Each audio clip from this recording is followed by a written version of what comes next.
حضرت شداد بن اوس رضی اللہ تعالیٰ عنہ فرماتے ہیں کہ ہم حضور کی خدمت میں بیٹھے ہوئے تھے، فقال، تو آقا کریم علیہ الصلوۃ والسلام نے بیٹھے بیٹھے ارشاد فرمایا، تمہارے اندر کوئی اجنبی شخص تو نہیں؟ تمہارے اندر کوئی غیر تو نہیں؟ خاص ہی ہو نا، یہ نہیں کوئی اہل کتاب سے تو نہیں؟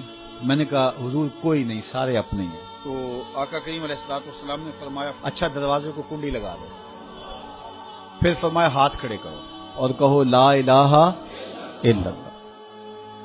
سارے اپنے ہو؟ سارے اپنے، کوئی غیر تو نہیں؟ نہیں۔ کنڈی لگا دو، لگ گئی کنڈی۔ اب ہاتھ کھڑے کرو اور کہو لا الہ الا اللہ۔ اب اگلی بات سنو، اللہ کے محبوب نے فرمایا الحمدللہ، تمام خوبیاں اللہ کے لیے۔ اے اللہ تیری تعریفیں ہیں، تو نے مجھے حق کے ساتھ اس کلمے کے ساتھ مبعوث کیا، تو نے وعدہ کیا ہے، مجھے حکم دیا اس کلمے کی تبلیغ کا، اس کے پیغام کی نشر و توزیع کا، اس کلمے کے نور کو ایک ایک سینے میں اتارنے کا۔ مالک میں نے وہ اتارا اور میں نے اس پیغام کو پہنچایا۔ مالک پھر تو نے اس کلمے کے حاملین کے لیے جنت کا وعدہ بھی کیا ہے، اور تو وعدے بھی سچے کرتا ہے، تیرا وعدہ جھوٹا نہیں ہوتا، تو وعدے پورے کرتا ہے۔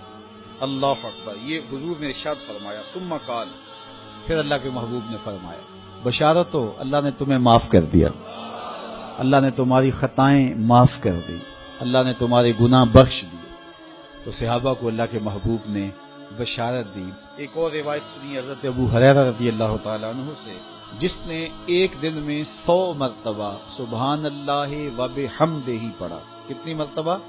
100 مرتبہ۔ کیا پڑھا؟ سبحان اللہ و بحمدہ۔ فرمایا کہ اس کے گناہ سمندر کی جھاگ کے برابر بھی ہوں تو اللہ معاف فرما دے گا۔ تو یہ اپنے وظائف میں شامل کر لیجئے، سبحان اللہ و بحمدہ۔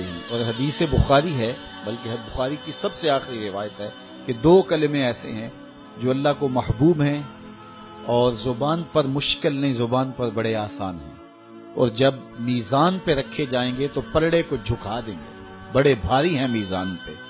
وہ 2 کلمے یہی ہیں، سبحان اللہ و بحمدہ، سبحان اللہ العظیم۔ تو اگر اس کو 100 مرتبہ روزانہ پڑھے تو سمندر کی جھاگ کے برابر بھی گناہ ہو تو اللہ معاف فرما دیتا ہے۔ میرے حضور نے ارشاد فرمایا ہر شے کا ایک دل ہوتا ہے، اور قرآن مجید کا دل سورہ یاسین ہے۔ جس نے 1 مرتبہ سورہ یاسین کی تلاوت کی، اللہ 10 مرتبہ قرآن پڑھنے کا ثواب عطا کرے گا۔ تو اپنی صبح کا آغاز سورہ یاسین سے کیا کریں، کچھ وقت نہیں لگتا، نماز فجر کے بعد اشراق تک سورہ یاسین پڑھ لیا کریں۔ سورہ یاسین اگر آپ پڑھ کے اپنے دن کا آغاز کرتے ہیں، آپ کا سارا دن خیر سے گزرے گا۔